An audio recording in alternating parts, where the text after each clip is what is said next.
Alright, so we're going to go through this whole process. We're going to graph it with all the transformations, and then we're going to state the domain and range. To kind of give you guys some space to work with so you know how much space to use, we will do the graph over here on the right side. Actually, let me drop it right down here. So you can take your ruler and kind of sketch in your axes here. I'm going to actually make mine a little bit bigger. And try to make this as neat as you can. We're going to use it. So on the left, we're going to do the algebra. On the right, we'll do the graph.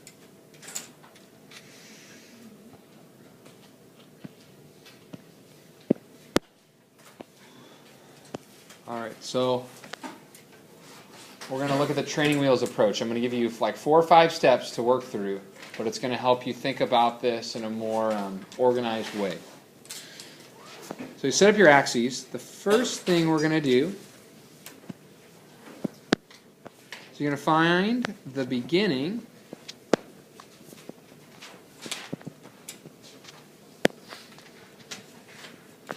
and the end of your period.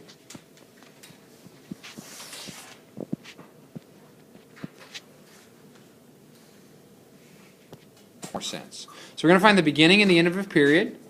To do this, we're going to end up writing 2 equations. The first one is going to look like this: x minus pi over 4 equals 0. And the second one will be x minus pi over 4 equals 2 pi. Now I'll explain why we do this. Your period length is only affected by what's happening horizontally. Our only horizontal transformations are what's happening inside. Now if we go back to how long a period is, it's 2 pi, right? If we think about our sine graph, it starts at 0 and it ends at 2 pi. So if we take our horizontal shift and we set it equal to where it starts and where it ends, we can figure out the new beginning and ending after it's been shifted. And that's going to make sense once we solve for this. So this is basic algebra. You're going to solve for x. So in the equation on the left, what do we need to do? Plus. Add the pi over 4.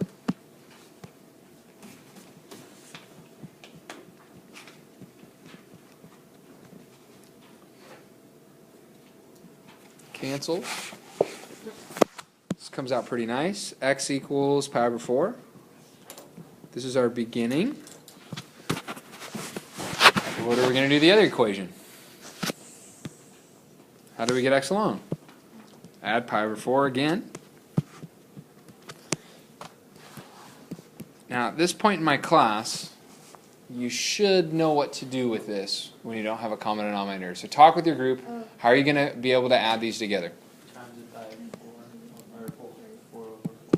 Good. You're going to multiply the 2 pi by 4 over 4.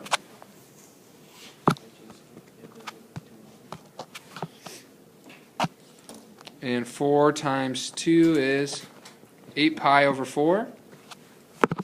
So now add 8 pi and 1 pi. And get your final answer for x here.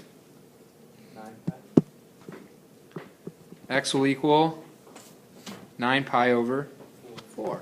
All right, go ahead and box this answer.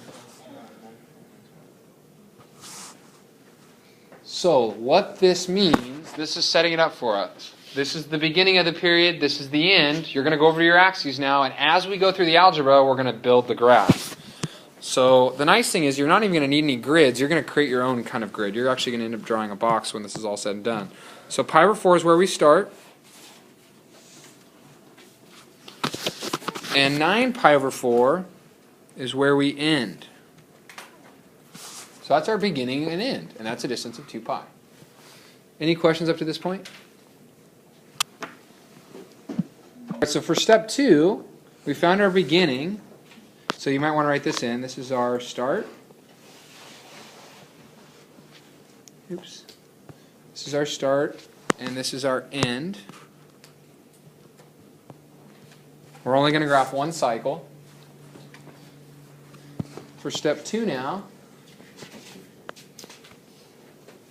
we're going to move on, and we're going to find what's called our subintervals. So to do this, we're going to find our period, which we've actually already have. What's our period length? 2 pi. Takes 2 pi to complete one cycle. Jonathan, you getting this down? Yep. Is it always just going to be like one period length, or is it going to be like... You're always only going to graph one period length. So we're only graphing one, because this is going to keep going on forever. It makes no sense to do more than one, though. Okay. The second part of this is to find, this is going to be a new term for you, find your subintervals. Now here's what your subintervals are. The subintervals is you'll take your period length, which is 2 pi, and you are going to divide it by the number 4. Now, why in the world would we divide it by the number 4? Think about your unit circle. There are 4 quadrants. So this always happens because you want to have it equally spaced out. So this is your quadrants.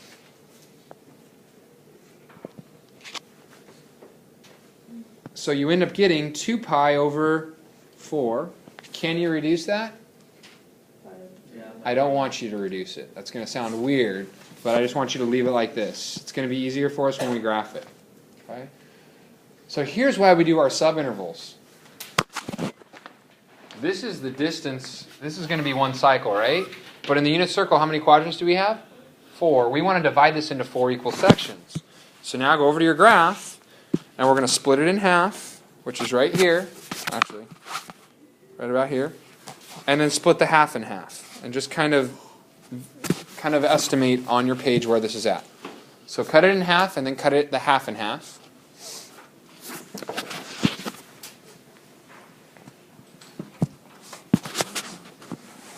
You guys with me? Yeah. All right, guys, we're getting there. We've done probably the hardest part.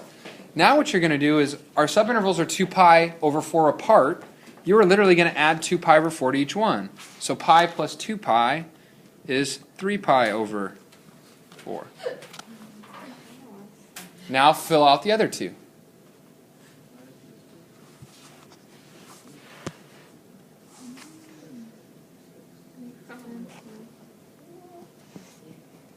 Five pi over 4, and then do we end at 9 pi over 4? So what we've done is we've created 4 equal quadrants to represent that unit circle. Good. Okay, let's go to step 3. So we've dealt with all the horizontal. Step 3 is this. You are going to add your y-axis, or what I'm going to refer to as the midline. We've done all our horizontal shift. Now we need to do our vertical. So we've dealt with this.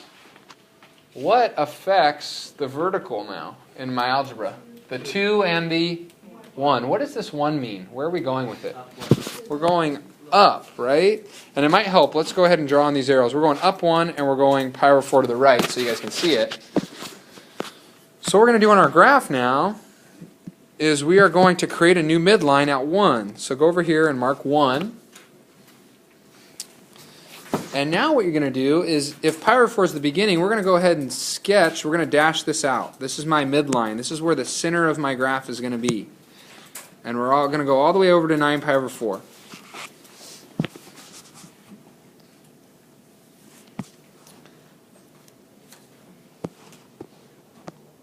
So this comes from your vertical shift,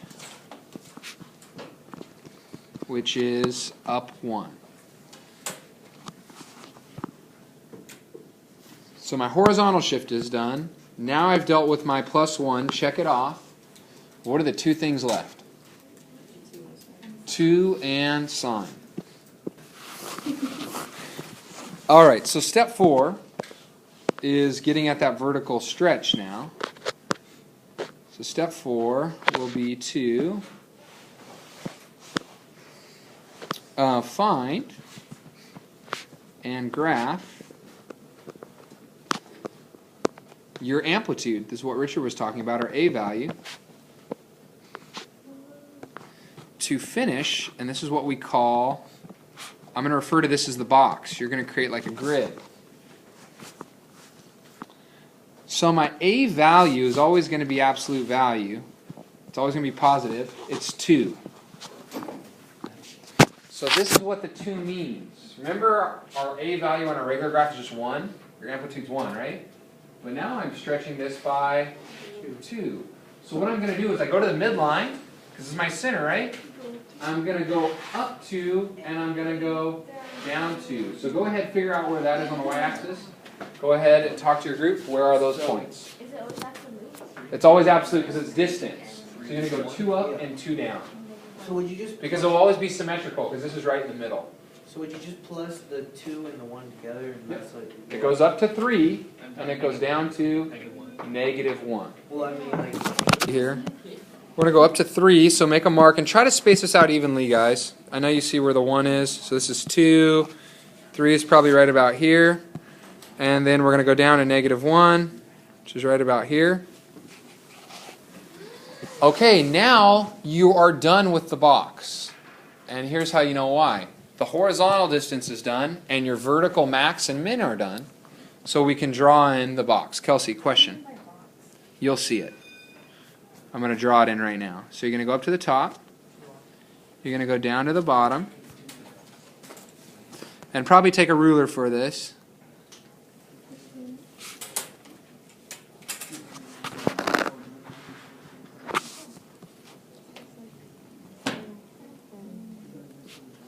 will this be one of the requirements of the draw a box? You know what? It's going to help you. You'll probably usually draw the basic frame, but you might not draw all the details inside. So here's why you do the subintervals, is you can create this grid down. So yes, at the beginning you got to do all this, because I'm going to be pretty picky in how I grade these graphs, because it's going to have a lot to do with your next project. Okay. All right, so now you have this box with all these grid lines. Let's cross off the 2. Guys, we're almost done. We got 5 minutes. We're going to finish this up. Okay? Step 5. What is the one thing we haven't used? Paragraph. Sine. So here's your trig. Here's your trig. We've done all the shifts. The trig element is we're using sine. Now sine, do we start in the middle, meaning 0, 0, 0, or do we start at the top? 0, 0. We're starting 0, 0, so sine actually starts, I'm going to refer to this as starting in the middle. So what you can tell from this, and we've done all the hard work, sine is going to start right here, because this is the middle of this new graph. Cosine would start at the top, because it starts at 0, 1. So if you know that sine starts here, do you know where the rest of the points are going to go? We're going to go up or we're going to go down? One cycle. Did you ever start at the very, very bottom? Very good question. We could. What graph would start at the bottom? Cosine starts at the top, but how could we get to start at the bottom? Flip it. So a negative cosine would start at the bottom. Okay? A negative sine, instead of going up, it would start here and it would go down. So once you have the 5 points, now it should be nice and symmetrical. Take your writing utensil. Go ahead and draw in the curve, and you have graphed one cycle of this transformed graph.